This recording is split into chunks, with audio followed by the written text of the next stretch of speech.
les grands titres de l'actualité de ce mercredi 22 juin 2022. Et on en parlait hier. Vous allez voir José Soucy, qui se fera un plaisir d'aller voir et entendre « J'entends frapper ». Écoute, je ne sais pas si tu as entendu Mathieu Sirois qui disait qu'ils ont eu de la difficulté à l'avoir en spectacle parce que, bon, il a 73 ans. Il semblerait, par exemple, qu'il peut encore donner des leçons aux jeunes d'aujourd'hui, là. Et j'imagine, ce bonhomme-là. Mais des fêtes de la Saint-Jean-Baptiste, bien, il a un peu passé l'âge. Mais moi, je dis que c'est un bon coup pour les fêtes du 375e d'amener Michel Pagliaro ici le 24 juin au soir à 21h. Il y aura d'autres bons spectacles. Là. On l'a entendu, là, une programmation vraiment là, sur 4 jours, là, vraiment extraordinaire. Mais Pagliaro, à 21h, le 24 au soir, ça devrait ça devrait brasser à Place Montel. Des félicitations là, au comité organisateur du 375e, là, de la Seigneurie de la Rivière-du-Sud, Michel, parce que ça a eu lieu pendant la crise covidienne. On n'a pas fait ce qu'on voulait, on a fait ce qu'on pouvait, et maintenant on rattrape avec brio. Michel Pagliaro, là, Michel, c'est pas compliqué, c'est une légende vivante du rock, et je pense que tu as entièrement raison à l'effet qu'il est encore en mesure de faire la barbe à bien des jeunes. Bien entendu, je vais être présent. J'écoute du Pagliaro quand même régulièrement. J'entends frapper une de mes chansons fétiches. Ça explique un peu ma vie. Sincèrement, là, ça n'a pas toujours été facile en ce qui me concerne, mais ça m'a motivé pour regarder vers l'avant. Et je suis extrêmement heureux d'y participer comme spectateur. Et encore, je lève mon chapeau ce matin aux organisateurs, Mathieu Sirois et la belle gang qui ont réussi à nous donner des spectacles de la maison. Bon, ils n'ont pas eu lieu, là, mais faire une programmation de la sorte, Michel, c'est énormément de travail. Qui ont réussi à te sortir de la maison, José. Oui, puis Dieu sait que je ne suis pas un sorteux. José, on parle du sondage ce matin, et je ne sais pas pourquoi, là, qu'il y a un sondage ce matin, sondage léger, le Journal de Québec, Journal de Montréal, TVA, Cube Radio, là, c'est important de le mentionner, là. Écoute, je ne sais pas comment on doit analyser ça, mais la CAQ, avec une baisse de 5 encore 41 les libéraux, aucun gain. Ils demeurent à 18 Le Parti conservateur du Québec, qui gagne 1 point. Québec solidaire, 1 point. Le PQ, 1 point. Et les autres partis qui gagnent 1 point également. Oui, on dit qu'ils perdent 5 d'appui, mais quand même, il y a encore 41 pour le gouvernement Legault. Absolument, Michel, tu as entièrement raison, sauf que on sent que c'est de plus en plus difficile pour François Legault. Je vais en parler tantôt, notamment en lien avec le Dr Horacio Arruda. Sauf qu'il y a une crise économique qui se dessine. On la voit venir à vitesse grand V, Michel. Juste pour te donner un exemple, parce que tu sais qu'avec la guerre ukrainienne, on est dans un rapport de force, dans une guerre économique face à la Russie. Sauf que la Russie s'est revirée de bord et je pense à doubler ses exportations vers la Chine et vers l'Inde, de sorte que les sanctions économiques imposées par l'Occident n'ont pas beaucoup d'impact pour la Russie, mais ont en revanche beaucoup plus d'impact pour le peuple, les peuples occidentaux. Et on sait, là, on a de la misère à avoir des véhicules dans les garages. Les pièces sont de plus en plus chères. Vois-tu, l'autre jour, il y a un de mes amis qui m'a jasé, qui a fait réparer ses freins dans le secteur de Trois-Rivières. Il dit que c'est une augmentation de 30 versus l'année passée. Là. Seulement, ça lui coûtait 800 $, ça lui a coûté 1 200 $. Pourquoi?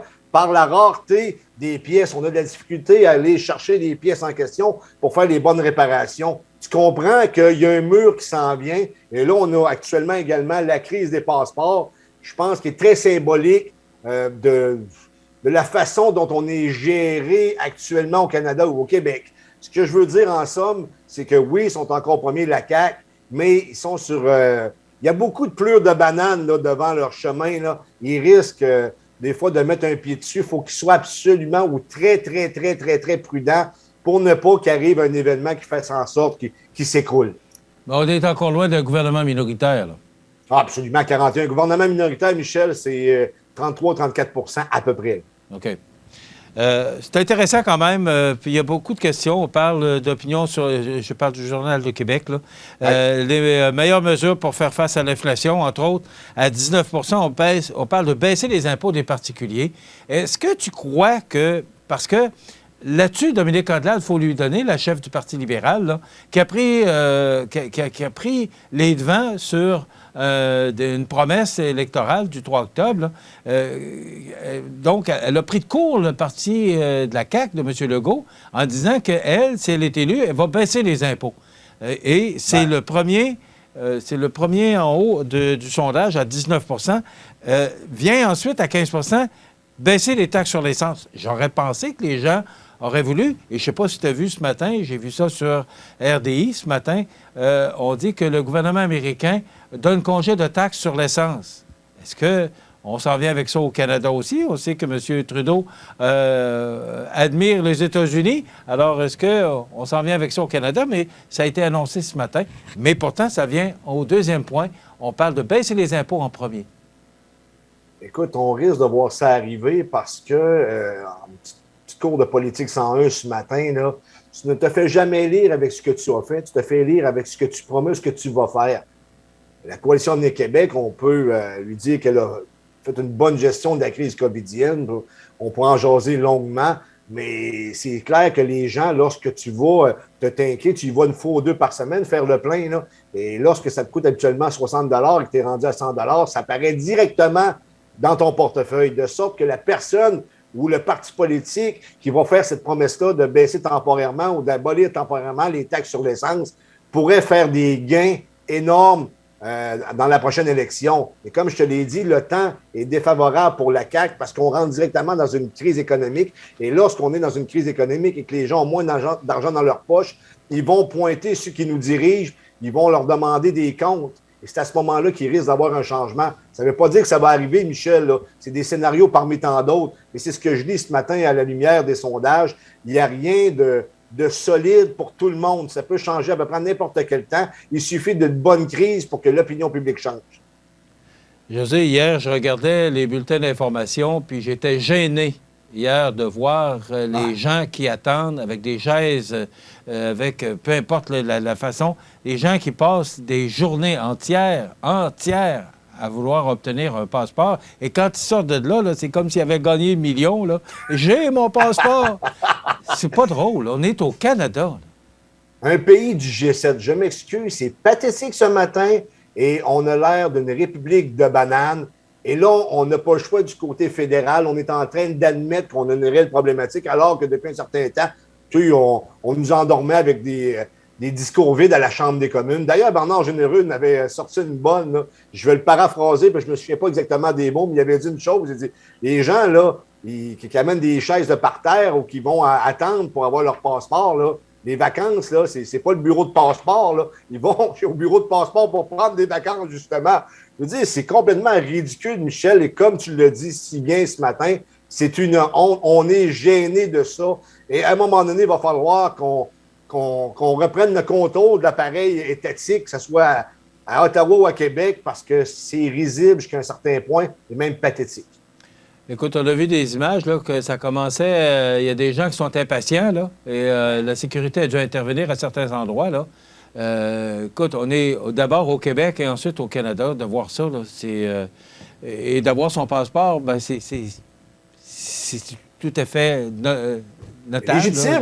Les gens veulent voyager. C'est un service de base. Oui, puis il y a des gens qui ont de la famille à l'extérieur. Puis il y a toutes sortes de raisons, des décès. Il y a toutes sortes de raisons pourquoi les gens veulent voyager.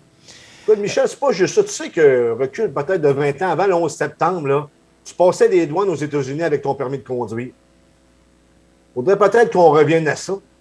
Hein, qu'on mette les choses le plus simple possible. De toute manière, c'est la frontière la plus grande au monde qui est partagée entre les États-Unis et le Canada. Tu montes ton permis de conduire puis tu règles une bonne partie des problèmes. Là. Mais José, moi, dans le temps où on a offert le passeport pour 10 ans, bien, je l'ai pris pour 10 ans. Alors, je suis tranquille. Quand je vais le renouveler, bien, probablement que tout ça serait derrière nous. Peut-être que moi, ce que je suggère aux gens, c'est que si c'est encore disponible, là, de le prendre le plus longtemps possible pour éviter de vivre ces aventures-là. José, le temps passe très rapidement. J'aurais voulu, bien, si tu as quelques secondes, tu me parles du docteur Arruda. C'est pas compliqué, là. C'est qu'il y avait des études qui démontraient que les jeunes qui restaient autour d'une fonderie en Abitibi avaient 4 fois plus d'arsenic que la moyenne des gens. Et la journée que c'était supposé de sortir, ou pas loin, là, le docteur Arruda aurait rencontré, je le dis au conditionnel, aurait rencontré les gens de la fonderie et comme par hasard, cette statistique-là aurait disparu du rapport en question.